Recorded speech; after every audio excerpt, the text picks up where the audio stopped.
Well, today's the last day of the special session, and it's about 7:15. We're going to be here probably till midnight. It's one of those long nights that we spend sometimes wrapping up legislation, and today the Senate concurred in House amendments yesterday to a bill that I've worked on for all year, and I'm really glad to report on. So let me brag a little bit.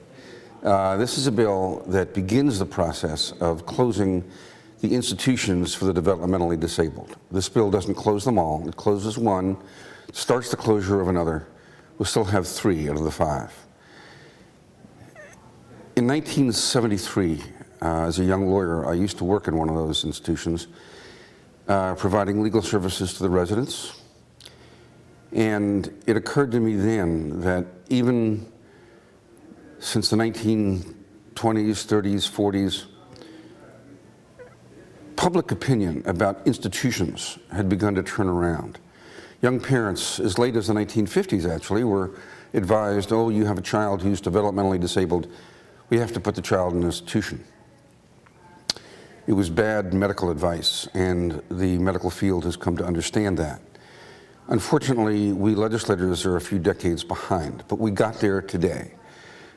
What Senate Bill 5459 does is to take the closure or the consolidation of these institutions as the first step in what I believe will be their eventual closure altogether, perhaps a decade or 2 from now. It's a sea change in the way that we as a state, and many states, deal with the developmentally disabled. They should be living in small apartments or homes in the suburbs, rural areas, in the cities, right around and in the rest of the community, not segregated in large impersonal institutions, which historically have been less than desirable in terms of their conditions. This bill starts the process. It doesn't end the process. There has been opposition from some of the parents and guardians of residents of those institutions who feel understandably strongly about their children. But there has been also some fear-mongering, if you will, about what would be the result of living in the outside community. I'm proud that my colleagues have adopted the change that professionals in the field of developmental disabilities and habilitation have been undergoing for about 40 years.